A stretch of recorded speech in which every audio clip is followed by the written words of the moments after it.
Hoje eu tava na minha quiropraxista, e aí a gente conversando, né, enquanto ela tentava dar um jeito aqui no meu pescoço, que eu dei algum mau jeito nele. E aí, em algum momento, assim, eu comentei do meu filho, né, que, tipo, meu sonho era receber uma carta do meu filho que morreu e tal. Aí ela disse que era espírita. Quando ela me falou que era espírita, então ela foi falar um pouco do que ela acredita e tal, eu comentei com ela por que que eu não quero ouvir falar em religião, eu não frequento religião nenhuma e tal. E qual foi a minha experiência dentro do centro espírita. Já colocando aqui que eu não tenho religião nenhuma. Eu não avalio as pessoas pela religião que elas têm. Eu nunca pergunto religião das pessoas. Não me interessa. É, eu acho que cada um tem sua crença, cada um acredita no que quiser, né? E para uma pessoa ter crenças, ela precisa ter. Ela tem uma história por trás, ela tem uma bagagem cultural, social, que faz com que ela acredite em determinada coisa ou que ela siga determinada religião. E eu não tenho nada a ver com isso. Eu tenho a minha espiritualidade aqui, tenho as minhas crenças que eu não compartilho também, porque eu acho que ninguém tem nada a ver com o que eu acredito, eu não tenho nada a ver com o que os outros acreditam e é isso.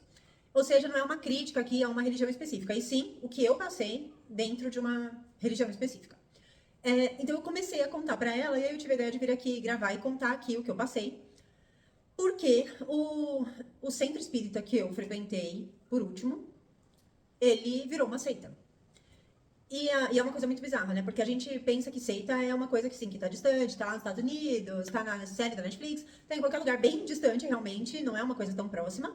E quando você vai ver, você está dentro de uma seita. Porque a seita, ela não tem lá uma plaquinha dizendo, oi, nós somos uma seita, entra aqui, né? É, você tem que perceber as sutilezas do lugar, você tem que começar a perceber o que está acontecendo ali para entender que aquilo é uma seita. E você tem que simplesmente sair fora. Bom, só que quando você tá dentro, você demora um pouco mais e tem gente que não enxerga. Então, para alguns, vamos supor que você é a pessoa lúcida ali, que você se deu conta que aquilo parece uma seita, você parece a estranha no ninho, né? Porque os outros continuam acreditando que aquilo ali é maravilhoso. Então, eu contei pra ela e vou contar aqui também o que aconteceu comigo. Bom, eu fui criada, quando eu era criança, meus pais eram espíritas. Eu era lá de São Bernardo do Campo, no ABC Paulista. E eu frequentava um centro espírita lá com os meus pais. Obviamente, eu era uma criança, criança só fica seguindo os pais, criança não tá pensando o que tá fazendo ali, né? Então eu ia com eles. E nesse centro, tinha várias pessoas. Meus pais eram bem assim, assíduos no centro, né? Então estavam sempre, até de sábado tinha atividade, tava lá, dia de semana, toda hora uma atividade eles estavam, ou seja, eles eram bem praticantes. E eu, como criança, acompanhava os meus pais junto com a minha irmã, que é um ano mais nova. Beleza. Dentro desse centro tinha um casal. Eu vou dar um nome fictício aqui, porque esse casal vai aparecer, então eu vou dar um nome fictício para cada um deles. Obviamente, eu não diria o nome deles real, porque eu tenho, assim, pavor desse povo. Então, eu vou colocar, assim, Fábio e Cristina. Não é o nome real deles, mas vamos colocar que tinha esse casal, Fábio e Cristina, nesse centro. Aí, um belo dia, depois de anos frequentando ali, esse casal se mudou para minha cidade atual, que é aqui no interior de São Paulo. E chamaram algumas pessoas do centro, porque assim, quando você frequenta uma religião, para quem frequenta aqui, vai saber que é assim. Se você frequenta, mas frequentador. O grupinho tá sempre junto. Quem tá ali junto, marca um café, marca um negócio, às vezes marca uma viagem, marca o que for. Então, assim, parece que são assim, mistura um pouco a religião com os amigos, né? Então, esse casal, Fábio e Cristina, se mudaram pro interior e chamaram algumas pessoas lá do centro pra ir conhecer a casa. Então, nós viemos conhecer a casa deles, né? Meus pais, eu e a minha irmã, que éramos crianças, a gente tinha ali por volta, eu devia ter 9 ou 10 anos nessa ocasião. E meu pai se apaixonou pela cidade aqui. E resolveu comprar uma casa na mesma rua, do mesmo condomínio desse casal, Fábio e Cristina. Beleza, comprou terreno, construiu casa, demorou um pouquinho pra gente se mudar, mas eu me mudei aqui pra essa cidade com 12 anos, quando eu tinha 12 anos. E o que aconteceu? Eu tinha eles como referência de amigos dos meus pais, né? Só que com o tempo, sabe, quando você vira adolescente, porque eu tava com 12, meio ali pré-adolescente, quando você vira adolescente, você não tá mais concatenando muito o que seus pais estão fazendo e tal, você tá encontrando a sua turma, né? Então eu tinha meus próprios compromissos, né? Meus próprios pensamentos das minhas coisas, meus amigos, sei lá, o showzinho que eu queria ir, a aula de inglês, a aula de música, eu tinha minhas coisas pra pensar, vestibular, enfim. Então eu já não tava tanto acompanhando os assuntos dos meus pais. Mas eu soube que o Fábio pediu pro meu pai uma quantia de dinheiro emprestado, uma boa quantia de dinheiro emprestado, e que meu pai, como tinha essa amizade anterior, né, emprestou, e acabou que ele nunca devolveu. E vocês sabem, né, dinheiro ou você dá ou nem empresta, porque assim, ficar contando com a devolução daquilo sempre gera um conflito, né? E acabou tendo um conflito ali entre meu pai e o Fábio, por conta desse montante aí de dinheiro. Então quebrou-se a confiança, quebrou-se a amizade. Mas eu não acompanhei muito isso, eu não fiquei por dentro dos detalhes. Mas ok, o tempo passou. Aqui, quando a gente chegou nessa cidade, a gente começou a frequentar um centro espírita, que eu era levada pelos meus pais pra lá, porque eu já não gostava, ainda mais era à noite eu queria dormir, enfim, mas eu ia. Às vezes eu gostava de sentar na cadeira que tava do lado da parede, porque eu encostava pra dormir, assim, na parede. Então, assim, pra mim era desagradável de ir, mas eu ia, tá bom. Beleza, o tempo passou, chegou uma hora eu falei, eu não aguento mais, eu não vou, sei lá, com uns 15 anos, sei lá, eu falei, eu não vou, não aguento, eu morro de sono, eu não quero ir, acho chato, enfim, não fui. E os meus pais acabaram parando de ir também. Um pouco depois disso, meus pais se separaram, cada um vivendo sua vida, minha mãe se mudou de país, meu pai começou uma nova família, e eu, pronto, não se fala mais em religião, eu nunca mais fui em lugar nenhum e tal. Beleza. Quando foi em 2010, eu estava num relacionamento super abusivo com um psicopata louco, que eu até já contei aqui no canal, e eu fiquei destruída, né? Eu fiquei assim com uma depressão quando acabou, mas eu não fiquei com depressão por conta do término, e sim por todos os altos e baixos que eu passei nesse relacionamento. Mas o que importa é, eu entrei em depressão. Com isso, quando você tá em depressão, que você tá na pior, tá na desgraça, só sabe chorar, todo mundo tenta te levar para algum lugar, né? Nisso, uma amiga minha me levou para um centro espírita que por acaso era o mesmo que eu tinha frequentado um pouco, né, na época que eu mudei aqui pra cidade. E eu fui lá, tipo, sabe, quando você, não sei se alguém aqui já teve depressão, se tiver, se já teve, coloca aqui, né, nos comentários. Na verdade, não é já teve, quando você tem depressão, você tem. Só que você não vive em crise depressiva, né? Normalmente um gatilho te leva para aquela crise e depois você sai e tá tudo bem, igual eu agora. Embora eu tenha depressão, já tive algumas crises durante a vida, inclusive quando meu filho morreu, mas eu estou normal, não tomo remédio nem nada, é vida normal, mas quando tem, né, abala. E ela me levou lá.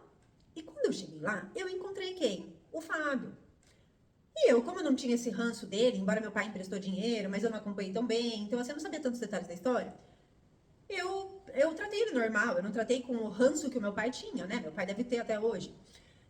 Não tratei assim, tratei normal. E aí ele falou assim pra mim: olha, você tá assim, não é depressão, você é médium.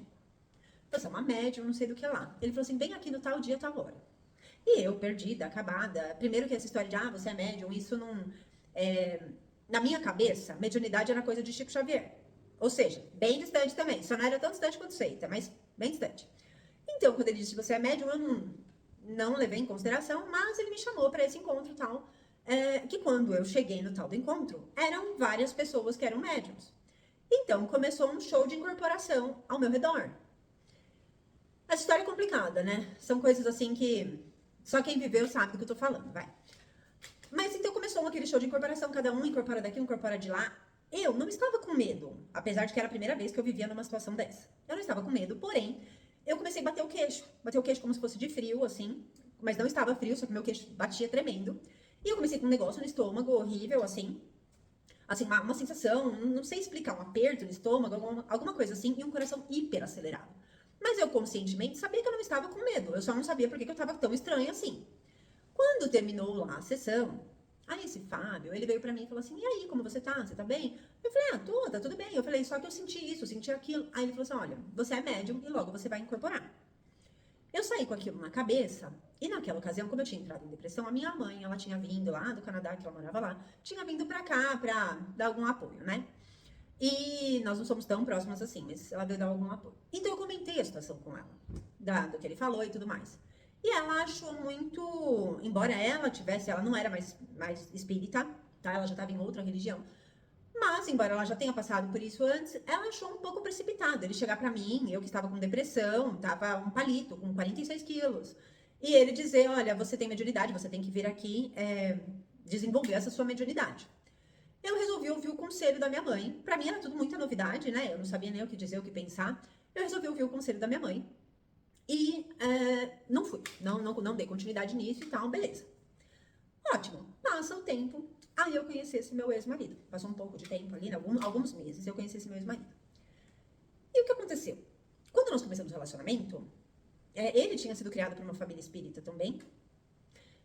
Mas também não praticava mais nenhuma religião e tal, não ia em lugar nenhum, tava tudo ótimo, nos casamos. E eu comecei a ter essas sensações, assim, de bater o queixo, de me sentir, assim, com aquele estômago. Às vezes podia estar um maior calor e eu começava a sentir um baita de um frio. E aí ele falou assim: ai, vamos no centro espírita, né? Vamos lá onde você tinha visto e tal. Bom, eu falei: tá bom, vamos. E eu fui com ele nesse centro procurar quem? O Fábio. Quando eu cheguei lá, disseram que o Fábio e a Cristina, esse casal aí, que já era da minha infância, etc., que eles tinham saído de lá e tinham aberto um centro novo.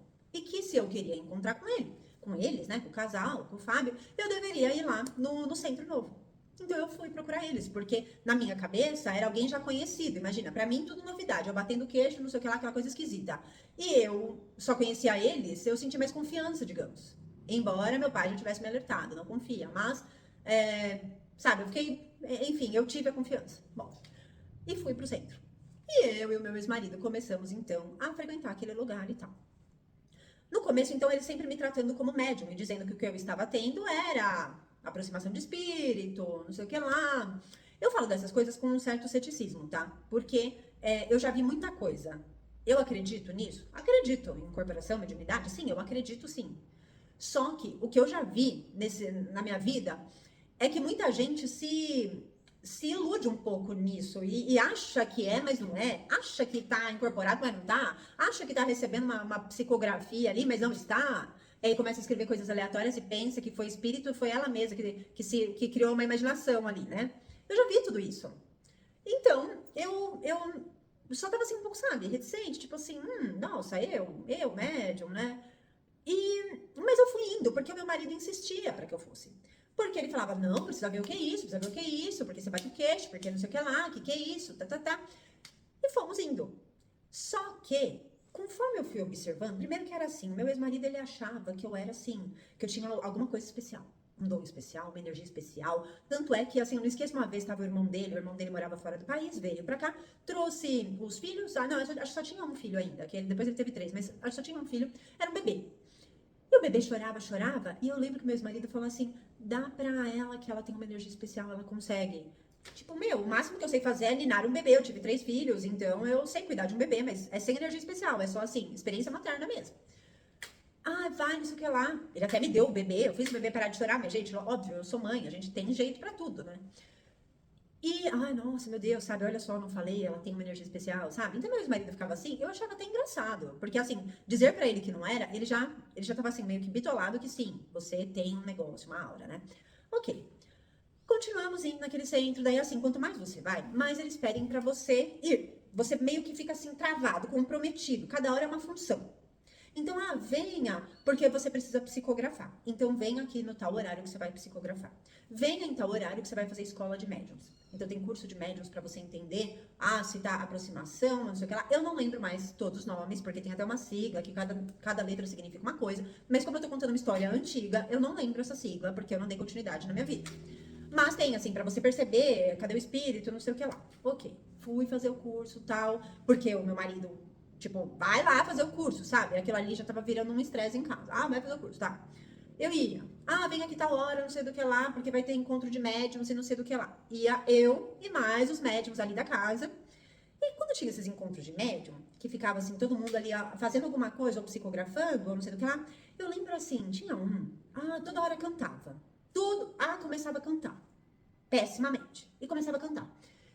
E eu olhava para aquilo e pensava assim, eu não achava essa pessoa que cantava, que assim, supostamente é médium, se é médium não é, quem sou eu pra dizer? Não sei, só tô dizendo que. Ele ia lá e toda hora cantava e eu comecei assim, sabe quando você fala assim, que esquisito, só canta. Tá, só baixa a cantora ali.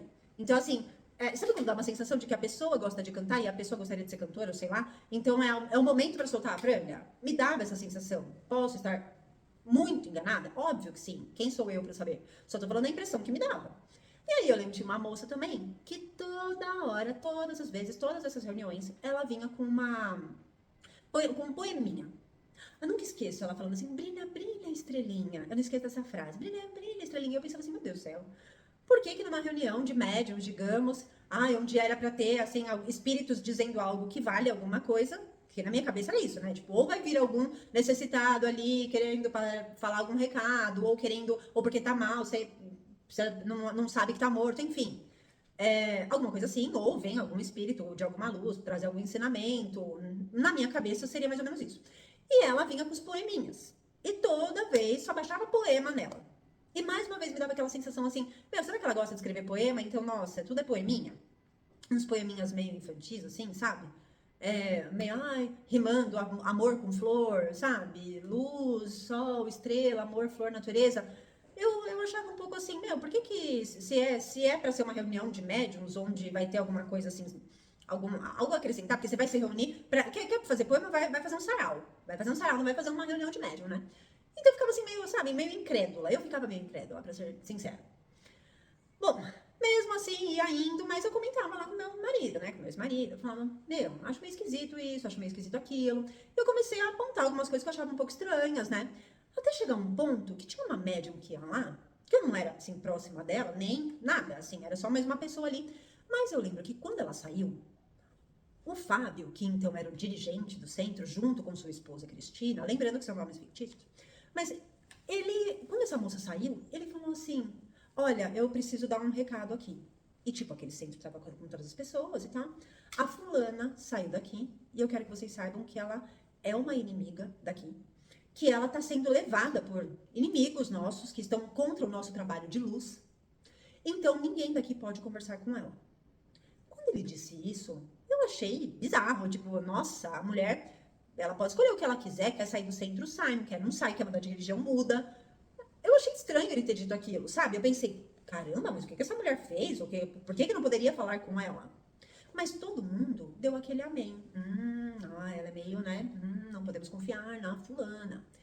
Mas eu fiquei meio encasquetada. Embora eu não fosse próxima da fulana, eu não tinha nem nada contra nem a favor dela.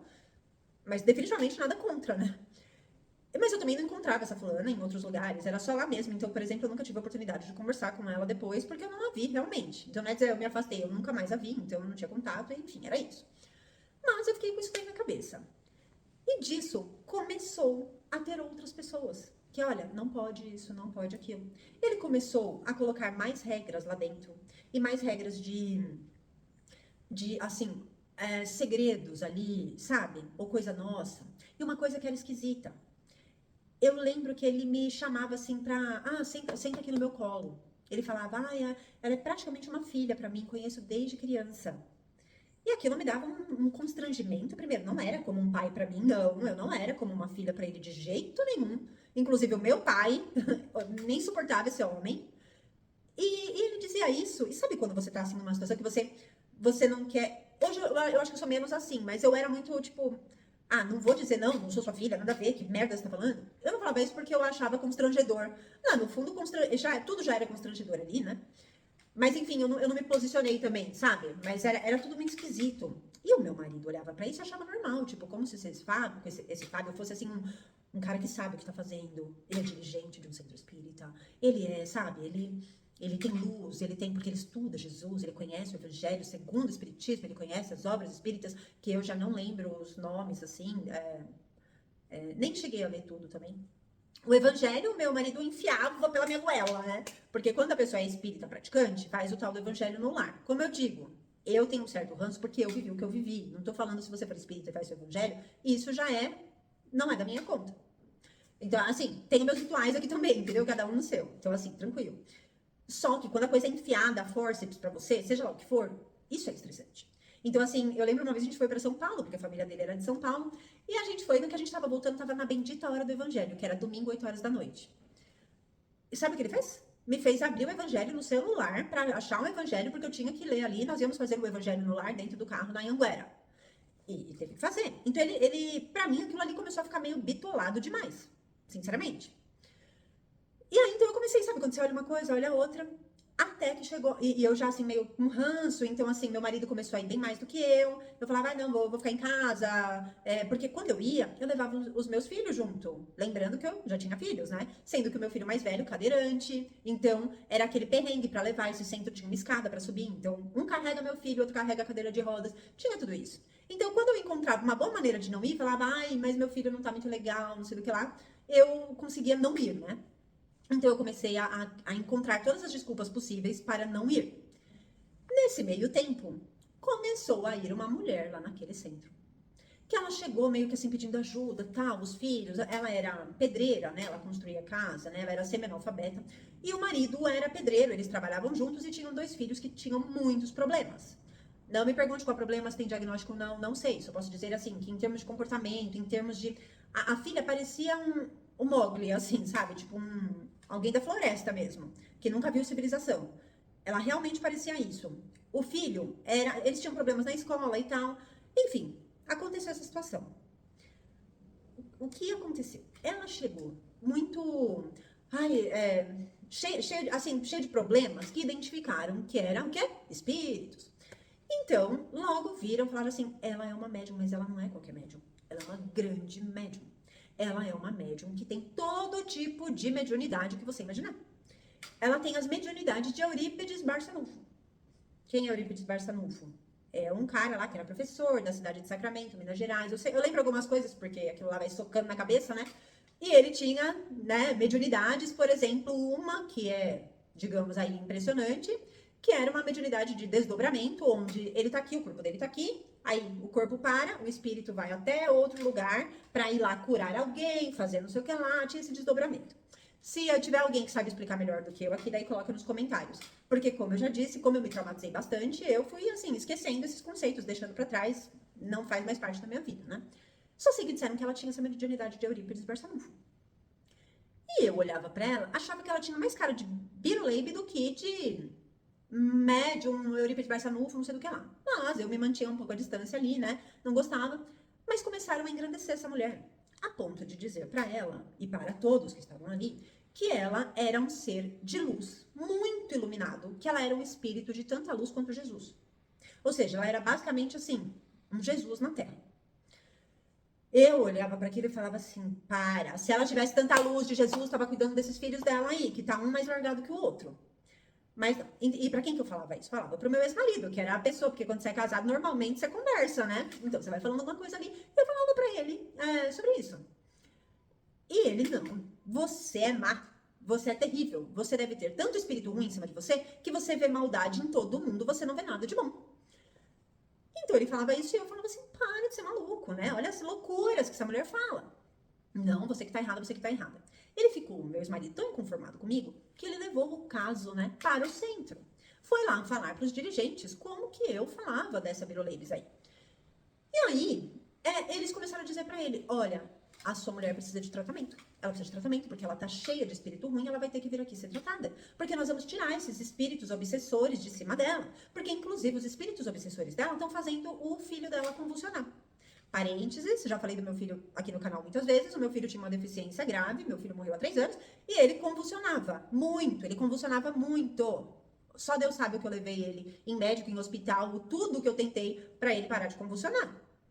Fecha parênteses, ele convulsiona por causa dos meus espíritos ruins.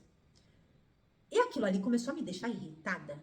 Eu não me sentia, digamos assim, meu Deus do céu, meu Deus, me tira esses espíritos que estão fazendo meu filho convulsionar. Eu achava aquilo bizarro, que fala é essa? O que tá falando? E o meu ex-marido cada vez mais, assim, achando que eu tava querendo destruir o centro. Porque os espíritos que me dominam aqui queriam que eu destruísse aquele lugar. E ele trazia essas informações pra mim. E os donos ali, então o que eles fizeram? Quando perceberam que eu enxergava claramente que eu achava tudo aquilo meio doido, nada tirava de bom dali daquele lugar, os dirigentes começaram a chamar cada vez mais o meu ex-marido pra lá. E isso era a qualquer hora. Eles colocaram no meu ex-marido, a ideia de que ele tinha alguma luz especial e que ele precisava estar nos trabalhos ali, porque era essa luz dele que sustentava o trabalho iluminado daquele lugar. E o meu ex-marido, que adorava ele precisava sempre de alguém botando ele no pedestal que ele gostava, ele adorou esse pedestal. Eu tenho a luz, eu preciso ir lá, porque eu vou ajudar esse trabalho de luz. Gente, eu ouvi essa palavra luz já muito, hein? Trabalho de luz, tá bom. Então, essa mulher que colocaram ali, a Biruleibes, colocaram ali, e ela começou que se estribucha, que ela precisa que alguém segure ela, Então, chamava o meu ex-marido, que era forte, era alto e tal, pra segurar essa mulher. E toda vez era assim, ele chegava em casa e falava, nossa, ainda bem que eu fui lá, porque ela incorporava espíritos trevosos. Eu ouvia muito a palavra trevoso também, espíritos trevosos, e eu tive que segurar. Se eu não tivesse segurado, ela tinha se quebrado inteira. O espírito falava que queria matar ela. Gente, eu tô contando aqui, parece uma história maluca, mas é a história que eu ouvia, tá? É a história real, é o que eu vivia.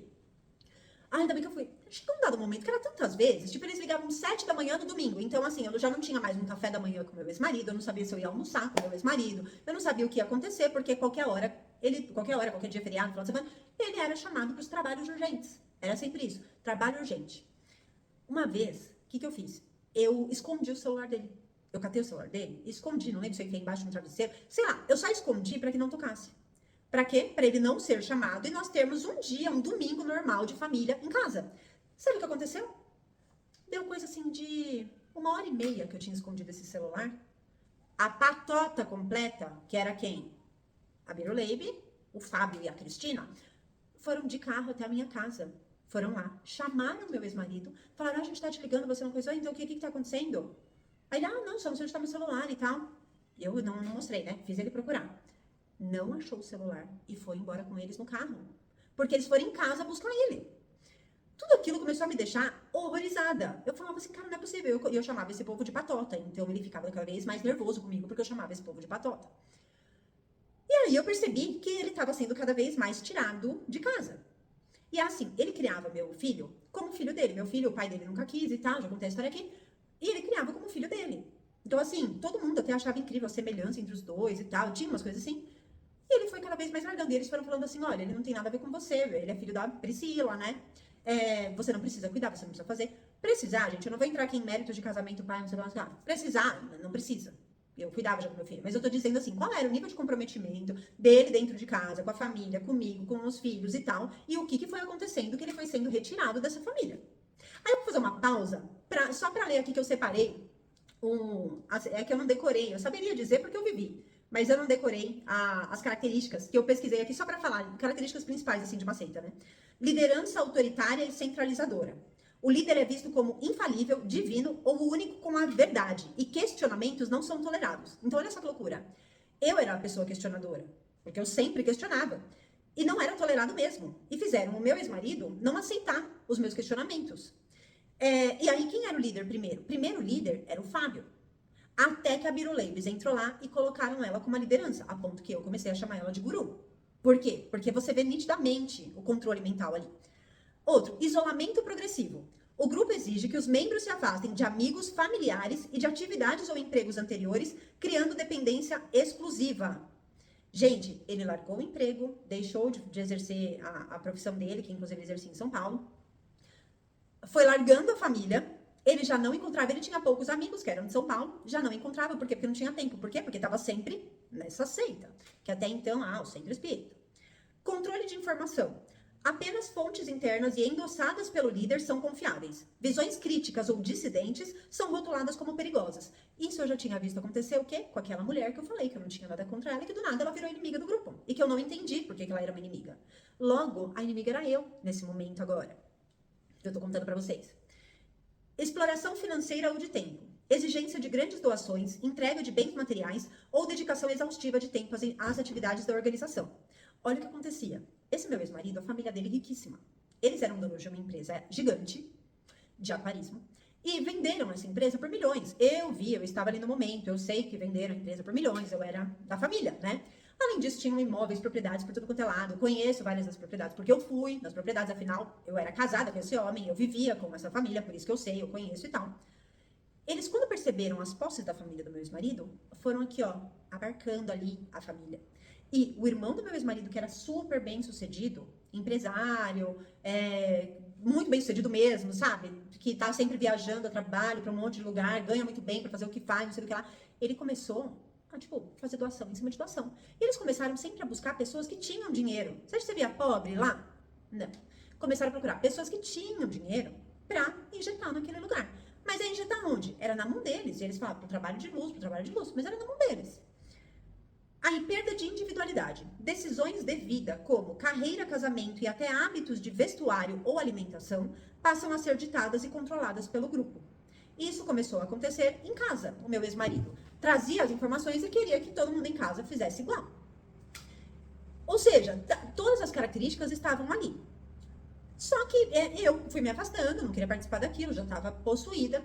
Só que nesse meio tempo, o que acontecia? Esse meu ex-marido, ele era louco para ter um bebê. Queria ter um bebê. E eu já tinha 2 filhos, mais velhos. Então, eu não queria ter um bebê. Porque eu já tinha 2, o pai do meu filho já tinha abandonado, não quis saber do meu filho. Então, eu era um pouco também traumatizada e tal.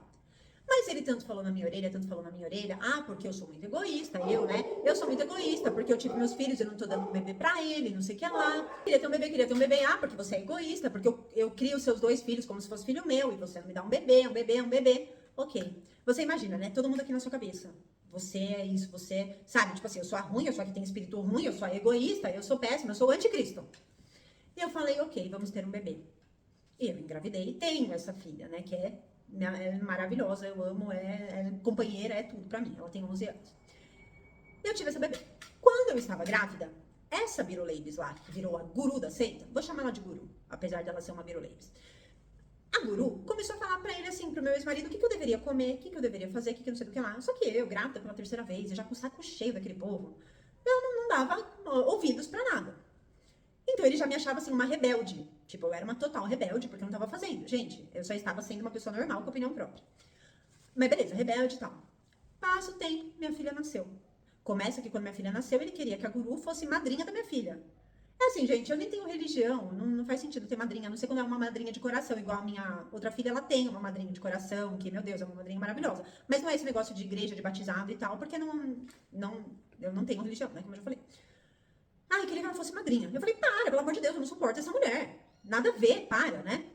Então, realmente, não foi. Não foi, mas essa mulher começou a dizer que eu não podia amamentar a minha bebê, porque como eu sou muito carregada de espírito ruim, não sei do que lá, o meu leite era envenenado. E que meu leite era um veneno, literalmente um veneno, para minha filha. E pelo tanto que eu já tinha amamentado, o cabelo da minha filha nunca ia crescer. Gente, eu não vou colocar o cabelo da minha filha aqui, porque eu não vou expor minha filha aqui no YouTube.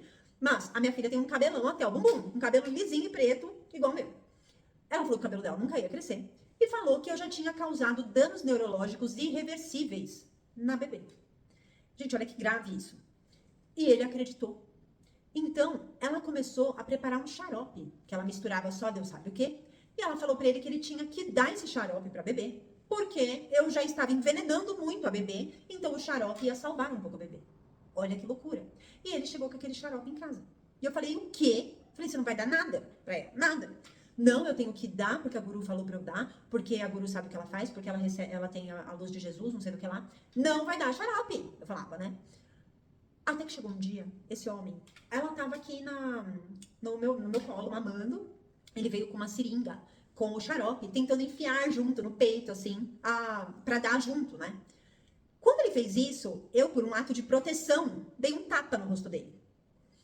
Dei um tapa, devia dar um tapa? Não devia, mas assim, chega uma hora que o saco tá na lua, né? E você é uma mãe, quem é mãe sabe o que você não faz pra proteger o filho, né?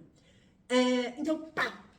Quando eu dei esse tapa, esse homem arrancou a aliança, jogou longe, falou que estava indo embora, falou que era um missionário espiritual, que essa família estava acorrentando ele e que ele ia ter essa menina para ele. Gente, foi tão louco, foi tão bizarro, foi tão absurdo. Ela tinha 1 ano. Então, assim, ele ficou o casamento inteiro me atormentando que queria uma bebê. Aí eu tenho a bebê. Ela tem 1 ano, esse homem sai de casa, dizendo que é um missionário espiritual e que a família estava acorrentando. Típico de uma seita. Ou vai me dizer que a sua religião, caso você que está assistindo tem uma religião, vai me dizer que o que uma religião prega é larga a família, larga todo mundo, você não tem que se preocupar com ninguém, só com a gente. Não, isso é coisa de seita.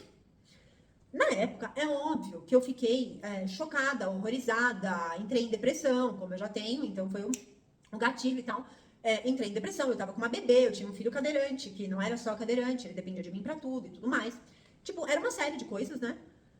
Eu com 3 filhos e tipo, meu Deus do céu, chocada. E mais chocada ainda eu fiquei quando eu soube que na verdade ele saiu de casa e se enfiou na casa da guru.